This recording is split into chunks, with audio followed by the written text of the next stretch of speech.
All cutting boards are not created equally. You should be using a wooden cutting board for some things and a plastic cutting board for others. Why? Bacteria. Wooden cutting boards. Everyone loves a stylish wooden cutting board for the kitchen. Cutting food on them feels oddly satisfying and rustic. But they do come at a price.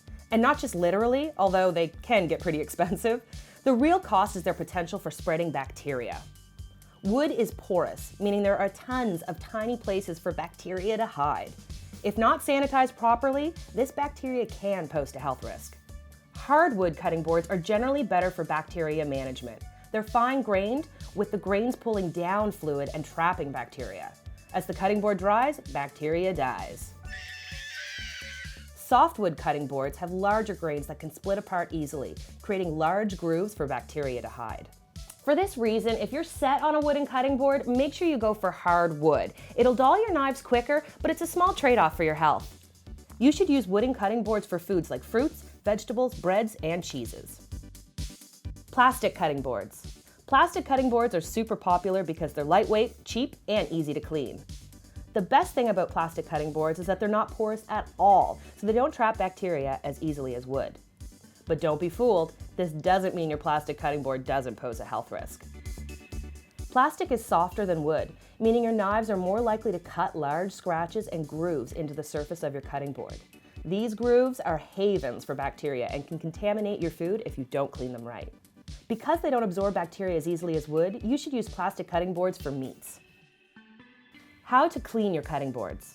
When it comes time to clean your wooden cutting board, you may be tempted to toss it in the dishwasher. While that would definitely clean and sanitize the board, it'll probably destroy it too. So think twice before taking the easy way out. It's best to wash it by hand.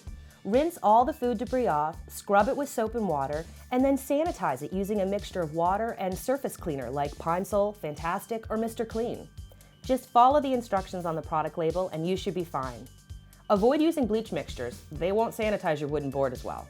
If you're washing plastic cutting boards by hand, you should use the same method, but you're free to use a mixture of water and bleach if you prefer. One big plus is that plastic cutting boards are fine to go in the dishwasher. Using a high heat setting will both clean and sanitize them, making your life that much easier. A really important step when cleaning your cutting board is making sure it can dry properly. Trapped moisture can give bacteria a boost, so make sure you place it somewhere with good air circulation. Pro tip, salting the surface of your wooden cutting board will draw moisture out and help prevent bacterial contamination. Lastly, you want to sanitize any sponges or dish rags that you use to scrub off your cutting board.